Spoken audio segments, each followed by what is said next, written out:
Sveiki visi, norėjau pasidalinti receptų, kaip pasidaryti sveikas, gardžias, pavasariškas salotas. Mums reikės miškinio česnako, vieno pomidoro, kelių ridikėlių, agurkėlių, lukštentos kanapių sėklos. Viską reikėtų dabar mums susismulkinti.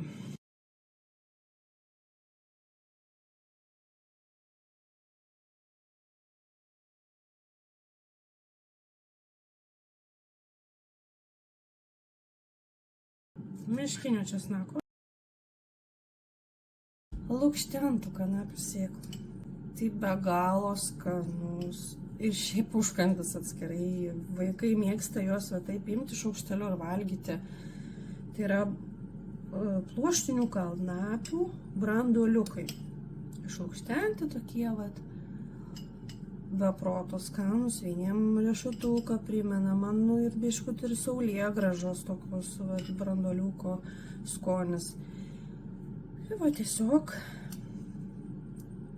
barstome ant mūsų salotų.